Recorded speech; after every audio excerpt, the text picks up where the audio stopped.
So it starts off, Stefan Thomas, a German-born programmer living in San Francisco, had 2 guesses left to figure out his password that is worth, as of this week, $220 million. The password will let him unlock a small hard drive known as Iron Key, which contains the private keys to a digital wallet that holds 2007 Bitcoin. While the prices of Bitcoin dropped sharply on Monday, it is still up more than 50% from just a month ago when it passed its previous all-time high of around $20,000. The problem is that Mr. Thomas years ago lost the paper where he wrote down the password for his Iron Key, which gives users 10 guesses before it seizes up and encrypts its contents forever. He's tried 8 times, and all the most commonly passwords that he's used to no avail. And this is great here. And quote, "I would just lay in bed and think about it. Then I would go to the computer with a new strategy, and it wouldn't work. And then I would get desperate again." That's where I stopped reading, because that's hilarious. Not hilarious all that much, because I know that for a fact that I've gone bonkers over certain things that just aren't working in the digital world or the internet world or the computer world. But when $220 million is on the line, and I'm assuming that this guy probably has more money than that stashed around. He's got some bank accounts and things like that. But there's no reset your password thing, or there's no. So this guy's got 2 more cracks at figuring out $220 million. And then what? Who gets that money? It goes back into the ether. Yeah, it just stays there. It just never. Oh, he lost a piece of paper. It was in his wallet.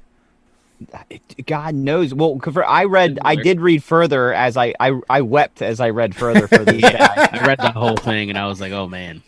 Yeah, this guy got in early, like when they weren't sure what Bitcoin was. Mm-hmm. And so that's how he amassed so much Bitcoin, because it was worth nothing, back in the late 90s. It was just a thought, an idea. Right. And then he I guess he mined some of it and then just kind of forgot about it. And then all of a sudden, once it started taking off, it was like, oh shit, what's that password? And then it's like he tried and it's like, and he went away.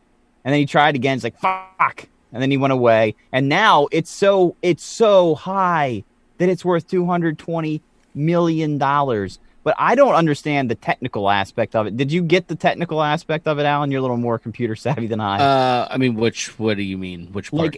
Like why you can't do a password recovery on this thing? Yeah. So it's just it's not the whole purpose of, I guess, cryptocurrencies is to not to have to deal with regulations of banks and shit like that, which is why criminals love it and things like that. But the safety nets that we're all used to, password protected, encrypted things for our bank accounts, come from the fact that we allow large institutions to manage our money. When you decide to be your own fucking bank, well, then there's no fail-safe. And so the wallets that hold them, because the cryptocurrency is what it is, it's designed to be secure and not be touched by the government or banks. So it is given to you as the owner of it, and that is it. There's no server that holds it. There's no nothing. So you have to hold on to it and make sure that you have those when you try to access it. And if you don't have it, you're shit out of luck. So it's like under normal circumstances, the bank has the vault and they have the combination to the vault. The access to the vault is their responsibility. Correct. And in this situation, you have your own bank vault. You're responsible for the bank vault. And if you lose the combination to your own bank vault, good luck, motherfucker. Yeah. And then apparently, I guess, again, the failsafe is 10 tries to open up the vault. And if not, you're a hacker. You're trying to steal somebody's money. It's gone. Yeah. Nice try, fuckwad. And I think that's just one. I think what I gathered, not having done a deep dive, was that there are multiple ways that you can store your cryptocurrency. There isn't necessarily just one version, but I guess you would create a digital wallet. Essentially, that is your bank, and that is where you put your cryptocurrency. And then once it's in there, you've got to keep tabs of it, or you're fucked. And so these guys have just lost these passwords. I saw one where a roommate reformatted a laptop and lost, 800 800 shares of it, but like even following up, like that guy was like 800 was only like a part of what I got, but that still sucks. I think 800 was like 25 million or something like that. It's bonkers because I will tell you right now, that's why I was looking at my phone to see how much Bitcoin actually is. So right now, 20,000 or something like that. No, right now, a single share of Bitcoin is a tick under $39,000. It's 38,009, and it just keeps flipping up and down right now. Jesus, it's gone up $1,500 today. This whole losing passwords makes me feel a little bit better about myself, especially when Stefan lost the piece of paper that was probably jammed in his fucking wallet somewhere. He was probably trying to give his business card to someone, and that got caught because of some sort of moisture buildup or some sort of friction that like flipped it out I think these are all digital keys for the most part too. I guess you could in theory write it down, but It said he lost the piece of paper that he wrote it down on. Oh, okay. Yeah, like if you see the other ones just had, I guess, them stored, somewhere on laptops or hard drives and just can't get back into them, and so now they're fucked. Can you back that up? Can you back it up in the cloud or something? These wallets, I'm assuming that these wallets don't let you, you know what I mean? They're not letting you be like, Bob and Janice won. Like, that's not anyone's password. I'm sure it's an elaborate combination of numbers and letters 64 that no one will remember. 64 characters. Yeah, exactly. Right, it's not. It's one of those things where you need to write a paragraph. Does it for you, yeah. And you that's what you get. But just back to your point about, I'm sure this guy still has some money. Yeah, he probably has some money, but he still has to work. He's got retirement money just waiting at the beep boop bop of the fingertips. Oh no! I got to the one point. Hold on, let me see. There's the one where the guy was like, so this guy lost the 800 Bitcoin in 2011, and he said that was just a small fraction. Like, he has since, the amount that he has bought and sold, he just recently bought a 100-acre plot of oceanfront land in Barbados for $25 million. Like, that's how much he still had and still left, and still lost 800. Like, the 800 that he lost could have just paid for the plot of land that he bought. Oh my god! So he had so many more. You know what I mean? Like, think about that. 800 at 38,000 a piece. I mean, I really don't understand what Bitcoin is, or how it works, or how it's valuable, or how it's mined, if it's digital. I just don't understand. I don't understand it. I know nothing's really worth anything. The only reason gold's worth anything is because we say it's worth something. Yeah, and that's basically what happened here. I like to think of them as sonic rings, personally. If I were to if somebody was like, here's the first physical fucking Bitcoin, I would hope somebody just handed me sonic rings. I'd be like, all right, I'm into this. These are worth $38,000. I fucking like it. Let's do it. Every time do I grab them, does it go bling? Yeah, I would think so. Or at least when you turn them in to in exchange for goods. When you make a transaction with them, it makes that sound. Right.